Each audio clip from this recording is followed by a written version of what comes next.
আপনাদের মাননীয় এমপি সাহেব অনেকগুলি ডিউ লেটার দিয়েছেন এসব ব্যাপারে। এগুলি সব মাননীয় প্রধানমন্ত্রী অফিসে আমরা ফরওয়ার্ড করেছি, সেখানে ডিপিপি হবে। আল্লাহর রহমতে আমরা প্রত্যেকটা উপজেলার স্বাস্থ্যসেবার মান উন্নত করব, আমরা বেড সিট সংখ্যা আমরা বৃদ্ধি করব, যাতে করে মানুষ স্বভাবে আপনার দোয়া রাখবেন। আমাদের সারা বাংলাদেশ ব্যাপী আমাদের সিনিয়র কর্মকর্তা যারা ছুটিতে গিয়েছেন তারাও বিভিন্ন জায়গায় দেখবেন, আমরা যাতে আমাদের হামের রুগীদের সঠিক পরিচর্যা হয়, ইমার্জেন্সি বিভাগে যাতে ডাক্তার থাকে, আমরা সেগুলি দেখার জন্য পরিষ্কার পরিচ্ছন্নতা, রান্নার কোয়ালিটি এগুলি দেখার জন্য আজকে আমাদের পরিদর্শন। এই দুইটা হাসপাতালে অনেকে বলেছে আমি আসবো বলেই পরিষ্কার পরিচ্ছন্ন রেখেছেন।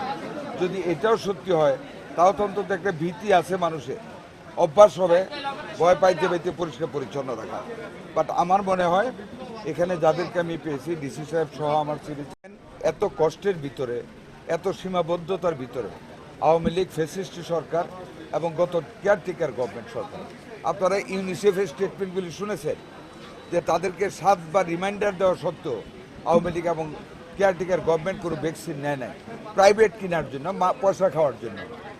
আমরা এসে যখন ফার্স্ট ডেটটা হলো মহাখালীতে, রাত 1:45 মাননীয় প্রধানমন্ত্রী ফোন করলেন যে মন্ত্রী সাহেব কোথায়? বলে স্যার বাসায়। মহাখালীতে একটা বেবি মারা গেছে, নিজেছে এক্ষুনি যান। এই 1:45টার সময় রাশ করে গিয়ে মানে ইনস্ট্যান্টলি ওইখানে আমি 18 ঘন্টার ভিতরে আইসিইউ করলাম। ওই দিনতে রাত থেকে আমরা যাত্রা শুরু করলাম। পরের দিন মিটিং করে দেখি কোনো আমার ভ্যাকসিন নেই। সেই হামের vaccination all over the country by this time, by 28 May আমরা এই পরশু দিন আগের দিন আমরা 122% অ্যাচিভ করেছি, মোর দেন দ্য টার্গেট। 2 কোটির উপরে বাচ্চাকে আমরা ভ্যাকসিন দিয়েছি। তারপরেও কিন্তু আমরা বসে থাকি নাই, সারা বাংলাদেশ ব্যাপী আমাদের মেডিকেল সেন্টারগুলিতে বলেছি it is campaign is over, but এটা ডেইলি চলবে ইউপিআই কার্যক্রমের সাথে। ডাইকা যারা বাচ্চারা টিকা পায় না ডাইকা দিতে হবে, কারণ এই দেশের পরিসংখ্যান, পৃথিবীর সকল দেশের পরিসংখ্যান ভুল আছে।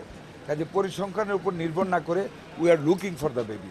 যারা ভ্যাকসিন পায় নাই আমরা সবাইকে ভ্যাকসিন দিয়ে দেবো ইনশাল্লাহ। প্রধানমন্ত্রী স্টার্টেড, আমরা কাজ শুরু করেছি। আগে তো আমার যা আছে এটাকে সঠিক করতে হবে পাবলিক হেলথের জন্য, ওই কাজটা করতেছি, ওইটাও পাশাপাশি চলতেছে।